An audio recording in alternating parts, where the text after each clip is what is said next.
Hello students, we'll start with chapter 1 section 1.4 Can matter change its state? क्या matter अपने state को change कर सकता है? For this to understand this will consider the case of water. So water exists in three states: solid as ice, liquid as we are familiar with water, gas as water vapors. What happens inside the matter during this change of state? So what is actually happening when one state is changing into another state? So this is the activity 1.12. What they have done is they took the stand and in a beaker they kept some ice cubes, and also they inserted one glass stirrer and fixed the thermometer so that they can record the temperature accordingly. And below this there is a burner by which we are changing the temperature of the ice and the this beaker. So after when we start this activity, after some time what we'll observe, that ice will get melt into water, and after that, after this stage when ice get converted into water, and after that stage again we are heating this beaker, what will happen? This water will convert it into water vapor. So this all is the process that follows by another one. So what is exactly happening is, on increasing the temperature of solid, the kinetic energy of particles increases. So we have already learned that particles in a particular object or substance are continuously in moving, right? They are already in motion.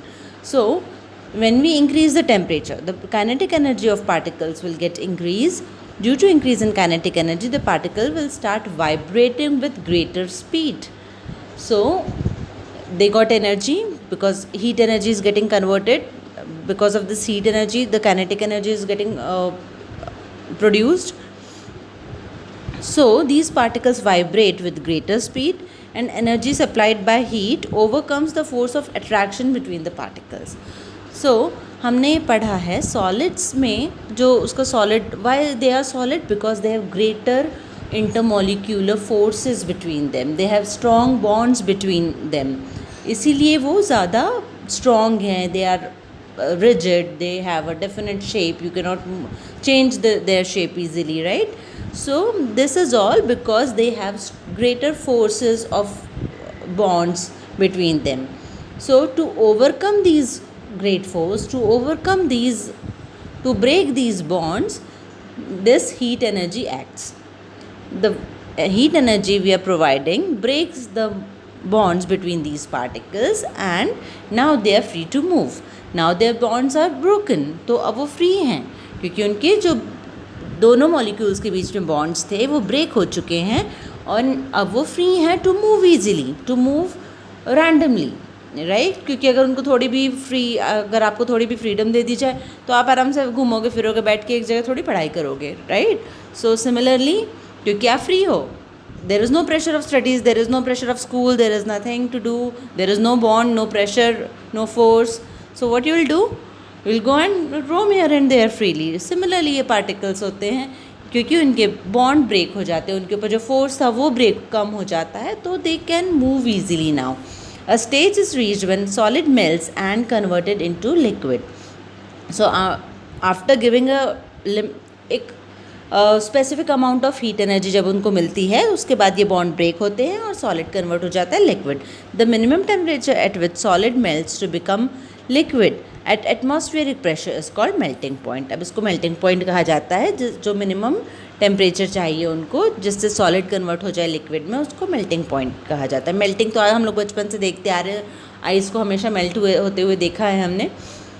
The melting point of a solid is an indication of the strength of the force of attraction between its particles. यानी melting point अगर कम है, यानी force of attraction कम था इसलिए easily break हो गया. लेकिन अगर melting point ज़्यादा है, यानी हमको बहुत ज़्यादा हीट करना पड़ रहा है, सपोज ये तो वाटर था, वाटर का तो रूम टेम्परेचर पे ही वो थोड़ी देर में मेल्ट हो जाता है ना, यानी उसके बॉन्ड्स वीक हैं, they are not strong enough. But when we consider about iron, तो आयरन भी मेल्ट होता है. व्हेन इट गेट मेल्ट्स, जब बहुत ज़्यादा टेम्परेचर उसको फर्नेस में प्रोवाइड किया जाता है, बहुत ज़्यादा हीट पे उसको एक्सपोज किया जाता है, at that time iron also melts, steel also melts. So these, because they have very strong force of intermolecular bonding, they have उनमें बहुत ज़्यादा उनके molecules में greater force of attraction है, इसलिए उसको तोड़ने में ज़्यादा एनर्जी लगती है. The melting point of ice is 273.15 K. So K is Kelvin. It is also SI unit of temperature. जैसे हम सेल्सियस फ़ारेनहाइट में यूजुअली यूज़ करते हैं. K is Kelvin is also a unit of temperature. The process of melting that changes solid into liquid is also known as fusion. इसी process को melting का ही समझ लो दूसरा नाम है fusion.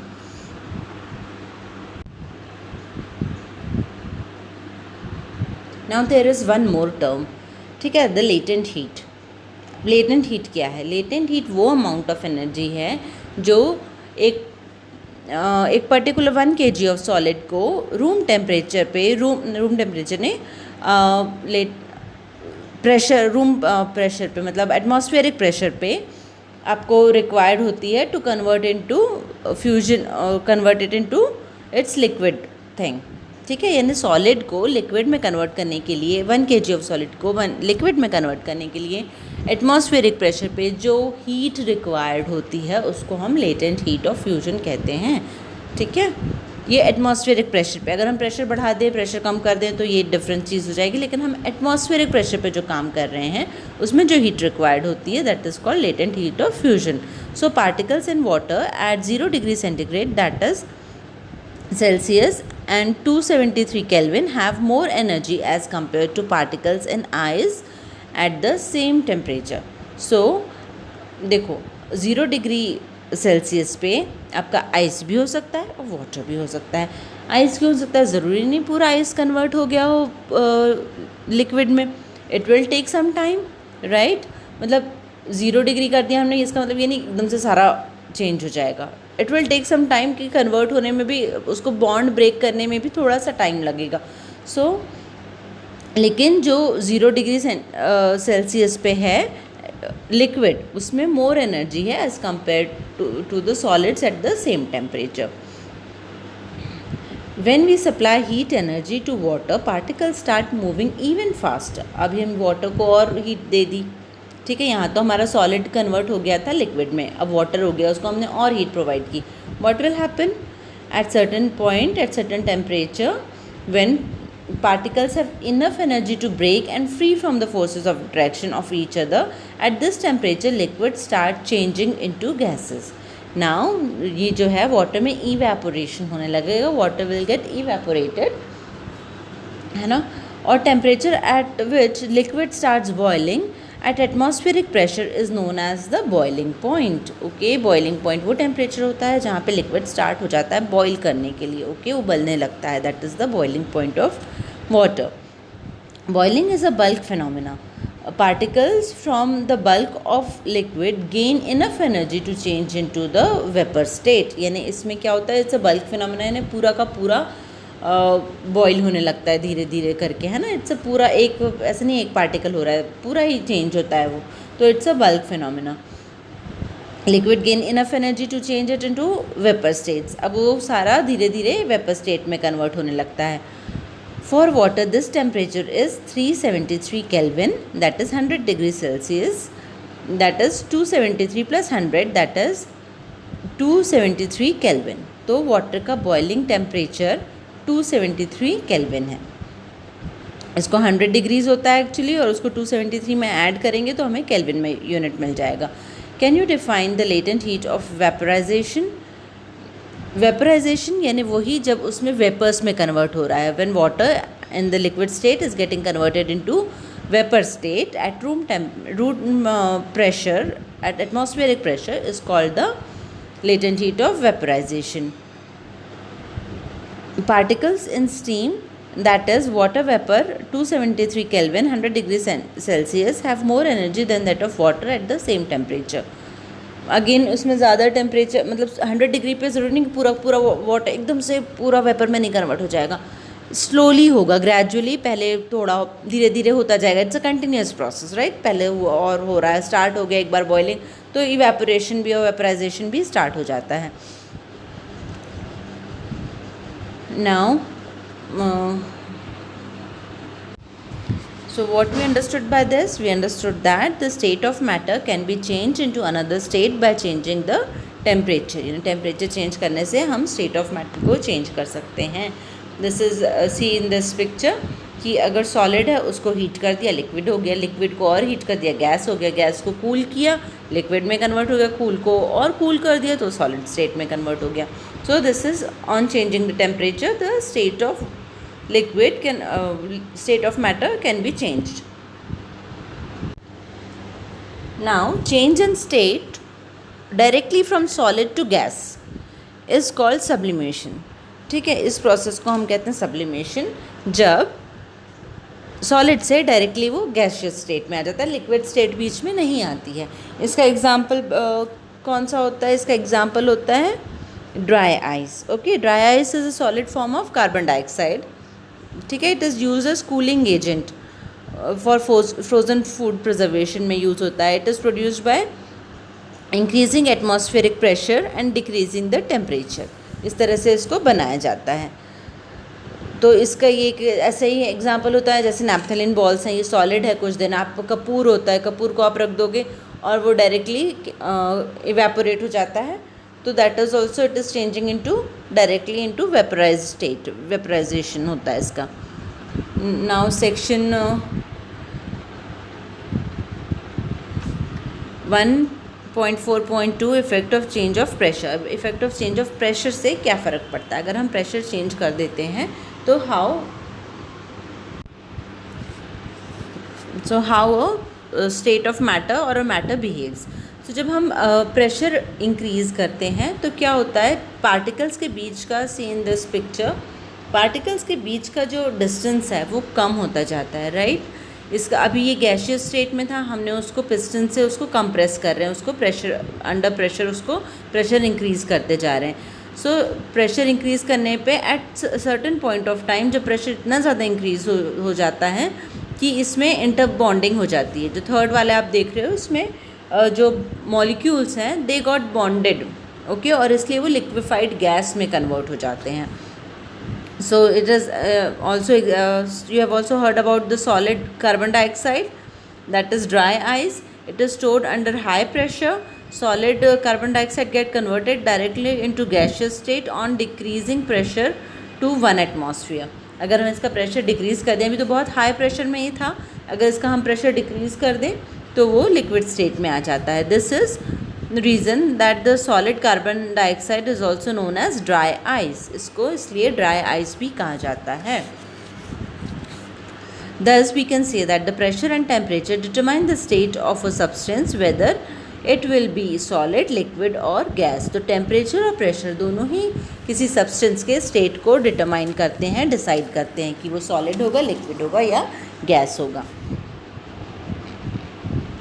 So this is interconversion of the 3 states of matter. इसमें solid से जब कन्वर्ट हो रहा है लिक्विड में, दैट इज़ फ्यूजन. लिक्विड से जब गैस हो रहा है, it is vaporization. And gas से जब सॉलिड हो रहा है, दैट इज़ सब्लिमेशन. ये सॉलिड से गैस भी हो सकता है, this is also sublimation. And liquid से जब सॉलिड होता है तो सॉलिडिफिकेशन, और जब गैस से लिक्विड होता है दैट इज़ कंडेंसेशन. गैस से लिक्विड आपने देखा है, वाटर वेपर्स जब बनते हैं, क्लाउड रेन्स होता है, तो दैट इज़ जो वाटर वेपर होते हैं वो ऊपर जाके क्लाउड्स के फॉर्म में कंडेंस होते जाते हैं, और जब कंडेंसेशन जब ज़्यादा हो जाए, बड़े मॉलिक्यूल्स हो जाते हैं, then it rains, right. Now evaporation. So evaporation हम लोग बचपन से पढ़ते आ रहे हो. इवेपोरेशन क्या होता है, जस्ट एक बॉइलिंग हो रही है और उसमें से वाटर का जब वाटर लिक्विड फॉर्म से वेपर फॉर्म में कन्वर्ट होता है, that is evaporation. So it is a surface phenomena. मतलब जैसे हमने बॉइलिंग का पढ़ा था, boiling is a bulk phenomena, right. यानी पूरा का पूरा वो बल्क में होता है. और सरफेस फिनोमेना इवेपोरेशन सिर्फ ऊपर वाली सरफेस पे होगा, या जो सरफेस एक्सपोज्ड है उसको उस पर होगा. सो फॉर एग्जाम्पल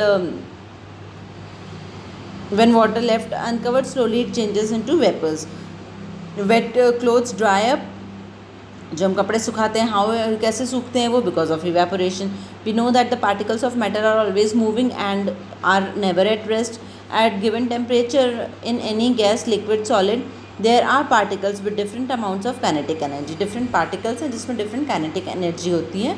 जैसे ही काइनेटिक एनर्जी ज़्यादा हो जाती है, in the case of liquids, a small fraction of particles at the surface having higher kinetic energy is able to break the forces of attraction from the other particles and get converted into vapor.